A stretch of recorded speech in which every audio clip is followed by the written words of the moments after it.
বলতে পারো রবিবার দিনের আমার সারা সপ্তাহের একটা বড় কাজ থাকে, কারণ ওই দিনে আগামী সোমবার থেকে শুরু করে শনিবারের সমস্ত মজুদ আমাকে তৈরি করে গুছিয়ে রাখতে হয়। হ্যালো, আমি লাবণী, আমার আরও একটা নতুন ভিডিওতে তোমাদের সকলকে ওয়েলকাম। সোম থেকে শনিবারের আমার ব্যস্ততম সারাদিনের মুহূর্ত তো তোমাদেরকে দেখিয়েছি, আজ দেখাবো আমার রবিবারের সারাদিনের মুহূর্ত।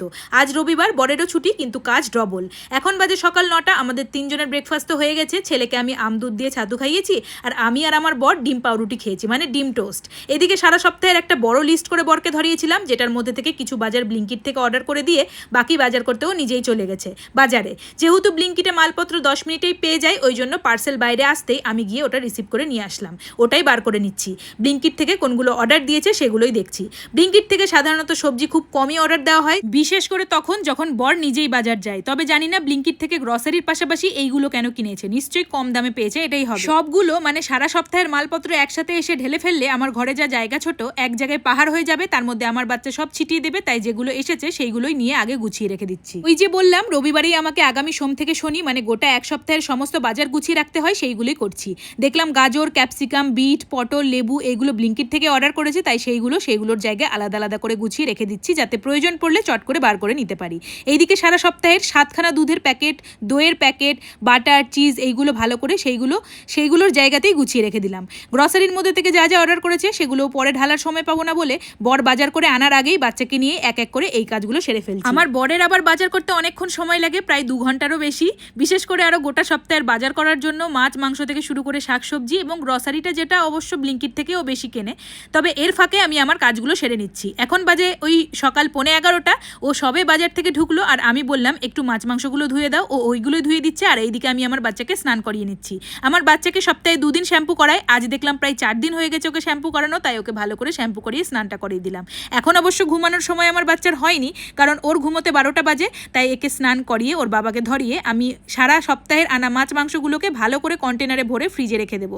তারপরে আমার বাচ্চাকে ঘুম পাড়িয়ে এসেই আমি আজ দুপুরে রান্নাটা সারবো। তবে ঘুম পাড়ানোর আগে ওর বাবাকে ধরিয়ে যতটা এগিয়ে রাখার এই রান্নার দিকে এগিয়ে নেব। এই দেখো আমাদের মাছ মাংসে কি কি এনেছে। প্রায় 1.5 কিলোর মতো কাতলা মাছ, যেটা আমি ভালো করে ধুয়ে একটা কন্টেনারে ভরে রেখে দিয়েছি। এরপরে এই মিডিয়াম সাইজের চিংড়িটা আমি খেতে খুব ভালোবাসি, তাই এটাই বেশি করে আনতে বলেছিলাম, ভরে দিলাম। এরপরে প্রায় 2 কিলোর মতো চিকেন এনেছে, সেখান থেকে কয়েকটা পিস তুলে রেখে দিয়ে বাকিটা পুরোটাই করব আজ দুবেলার জন্য।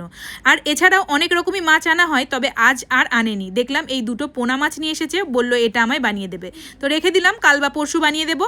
আমাদের গোটা সপ্তাহের মাছ মাংস বাজারে যেমনটা বাজার করা হয় আজ তার তুলনায় অনেকটাই কম হয়েছে। শেষ হলে আবার পর থেকে কেনা হবে। আর এই দিকে ব্যাগ ভর্তি করে সেই লিস্টের বেঁচে যাওয়া জিনিসগুলো, যেগুলো বাকি ছিল সেগুলো সব বাজার করে এনেছে বর, ওটাই ঢেলে আমায় দিচ্ছে আর আমি সরিয়ে রাখছি। গোটা সপ্তাহের মাছ মাংস তো দেখালাম, এইগুলো হচ্ছে গোটা সপ্তাহের সবজি বাজার। জানো তো এই গরমের সবজি বেশি দিন ফ্রিজেও টিকছে না, তাই বেশি রকম সবজি আনতে মানাই করেছি। আর এদিকে সারা সপ্তাহের ম্যান্ডেটারি কিছু জিনিস যেটা ঘরে সবসময় থাকতে লাগে, যেমন আলু, পেঁয়াজ, রসুন, আদা, এইগুলো জায়গার জিনিস জায়গাটাতে রেখে দিলাম, আর বাকি সবজিগুলো ফ্রিজে ভরে রেখে দিলাম। আজ রবিবারের দুপুরের মেনুতে হচ্ছে সরু বাসমতি চালের সাদা ভাত, করলা ভাজা, চিকেন কষা, আর তার সাথে আমের আচার তো আছেই। চলো এবার তোমাদের কাল ভিডিওর করা কমেন্টগুলো পড়ি। প্রিয়স্মিতা সেন বলেছে, দিদি তোমাকে খুব ভালো লাগে, তোমার সব ভিডিও দেখি, লাভ ইউ দি। Thank you Priyasmita, love you too. Paramita Banerjee বলেছে খুব সুন্দর লাগলো, very nice, thank you Paramita. Shipra Chatterjee বলেছে অনেক অনেক ভালোবাসা রইলো, আমাদের তরফ থেকেও তোমার জন্য অনেক ভালোবাসা রইলো শিপ্রা। শম্পা শর্মা বলেছে তুমি খুব সুন্দর করে কাজগুলো করো, তুমি সবার কমেন্টগুলো পড়ো, খুব ভালো লাগলো। কোথায় থাকো বুনু তুমি? আমি থাকি হাওড়ায়। জবা মাখাল মণ্ডল বলেছে তুমি সকাল থেকে রাত পর্যন্ত কি খাও, একটা ভিডিও করো না প্লিজ। এরকম ছোটোখাটো ভিডিও আমি আগে অনেক করেছি, তবে সময় পেলে অবশ্যই করবো জবা। নিশিতা সিং বলেছে তোমার ছেলের বুকগুলোর লিঙ্ক দাও না প্লিজ দিদি। তো আমি আগেই বলেছিলাম নিশিতা, এখনও বলছি, ফার্স্ট ক্রাইয়ে গিয়ে বেবি বুক লিখে সার্চ করলেই পরপর বেরিয়ে চলে আসবে, ওইখান থেকে তুমি পেয়ে যাবে। আর না হলে আমায় মেসেঞ্জারে মেসেজ করো, আমি সেখানে গিয়ে লিঙ্ক দিয়ে দেবো। সঞ্চিতা বলেছে তোমার মতো আমারও একটা ছোট্ট বাবু আছে, আমিও তোমার মতো সব কাজ একা হাতে করি। বাহ, আমরা দুজনেই সেম সঞ্চিতা। সুস্মিতা চ্যাটার্জি বলেছে খুব ভালো লাগলো, পুচকুকে অনেক ভালোবাসা, থ্যাংক ইউ সুস্মিতা। রিয়া মণ্ডল বলেছে এই 2 দিন তোমার ভিডিও দেখছি, খুব ভালো লাগছে, আমি কারো ভিডিওতে তেমন কমেন্ট করি না, কিন্তু তোমার ভিডিও দেখে খুব ভালো লাগছে তাই কমেন্ট করলাম, থ্যাংক ইউ রিয়া। দুপুর 2টো বাজতেই আমাদের দুপুরের খাবার তো দেখেই নিলে, যা যা বানিয়েছিলাম সবই খেয়ে পেট পুরো ভর্তি। এখন বাজে বিকেল 5টা, আর এই আমের সিজনে আম খাবো না তা তো হয় না। বর বাজার থেকে খুব সুন্দর মিষ্টি পাকা আম নিয়ে এসেছে, সেটাই কেটে এখন খাচ্ছি। আর আজ যেহেতু রবিবার, আমরা রবিবারে একটু সন্ধ্যাবেলায় ঘুরতে বেরোই, তাই একটু পরেই চাটা খেয়ে ওই সন্ধ্যে 6:30টার দিকে বেরোবো ঘুরতে। বর বললো আজ একটা নতুন রেস্টুরেন্টে নিয়ে যাবো, রুফটপ রেস্টুরেন্ট। আমি ওখানে অবশ্য কোনোদিনও যাইনি, প্রথমবারই যাবো।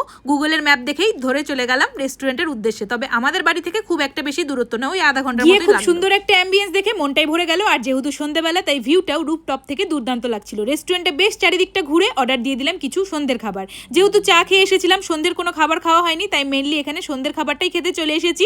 অর্ডার দিয়ে দিয়েছিলাম একটা মেক্সিকান পিজা আর তার সাথে ফিশ কাটলেট। আর এই নতুন জায়গায় এসে আমাদের পাশাপাশি আমাদের বাচ্চাও তো ভীষণ খুশি আর খুব মজা পেয়েছে। যেহেতু এখন বাজে সন্ধ্যে 7:30, রাত 8টাও বাজেনি, তাই রাতের খাবার এখান থেকে আর খাবো না। যাওয়ার পথে ভেবেছি রুমালি রুটি নিয়ে যাব, আর ঘরে দুপুরের অনেকটা চিকেন কষা আছে, তাই দিয়ে রাতের খাবারটা সারবো। আর এইদিকে অর্ডার করা পিৎজার সাথে ফিশ কাটলেটটাও চলে এসেছে, এবার এটা এনজয় করব। সত্যি বলতে প্রতিটা খাবারের এখানকার কোয়ালিটি দুর্দান্ত ছিল, খুবই টেস্টি, জাস্ট A1। চলো এবার বাকি কমেন্টগুলো পড়া যাক। কোয়েল ঘোষ বলেছে, মালদাতে ভোট দিতে এসেছিলে, তোমার 2-3 জনের পরেই আমি লাইনে দাঁড়িয়েছিলাম, আমায় চিনতে পারছো? হ্যাঁ কোয়েল, চিনতে পেরেছি। কেমন আছো তুমি? মাম বড়ুয়া বলেছে, দিদি ভাই তুমি একা থাকো, বেবিকে নিয়ে কি করে সামলাও? আমারটাকে আমি সামলাতেই পারি না। আমার 3 বছরের বেবি গার্ল আছে, যা দুষ্টু বদমাশি করে অনেক, জানো তো, উফ পারি না একদম। মাম, বাচ্চারা তো বদমাশি করবেই, কিন্তু এভাবেই কিভাবে সময় পেরিয়ে চলে যাবে আর বাচ্চা বড়ও হয়ে যাবে তুমি বুঝতেও পারবে না, তাই এই মুহূর্তগুলো এনজয় করো। গীতার গল্প কথা বলেছে, দিদি তোমার ভিডিও দেখেই ভালো লাগে আর আমারও ভিডিও করতে খুব ভালো লাগে। বাহ গীতা, খুবই ভালো। বাসনা দাস মল্লিক এবং সহেলি আমার ঘরে পরা ড্রেসের ব্যাপারে জানতে চেয়েছে, তো তোমাদের বলি আমার সমস্ত ঘরে পরা ড্রেসগুলো হয় বাজার কলকাতা অথবা স্টাইল বাজার কিংবা ফ্লিপকার্ট থেকেই কেনা। অনুশ্রী ঘোষ বলেছে, কালকে রাতে আমার খুব ঘুম পাচ্ছিল, কিন্তু তোমার ভিডিও দেখতে খুব ইচ্ছে করছিল, তারপর তোমার ভিডিও দেখার পর ঘুমালাম। তোমার ছোট্ট বাবুকে অনেক ভালোবাসা, আমারও একটা 1 বছরের বাচ্চা আছে। বা খুব সুন্দর অনুশ্রী। প্রিয়াঙ্কা লাহা বলেছে, এই শাখা পলা নিয়ে মানুষের এত সমস্যা কোথায় বুঝি না, সত্যি মনের বন্ডিংটাই আসল। দেখো প্রিয়াঙ্কা, এক একজনের ধারণা এক এক রকম, কারোর ধারণা তুমি কখনোই বদলাতে পারবে না, যেরকমটা আমারটা বাকি কেউ বদলাতে পারে না। এদিকে আমাদের সন্ধ্যেবেলার ঘোরাঘুরি খাওয়া দাওয়া তো শেষ, চললাম বাড়ির উদ্দেশ্যে। আর আজকের ব্লগটা এখানে শেষ করছি। কেমন লাগলো তোমাদের কমেন্টে জানিও, ভালো লাগলে একটা লাইক করে যেও। ততক্ষণের জন্য সকলে ভালো থেকো, বাই বাই।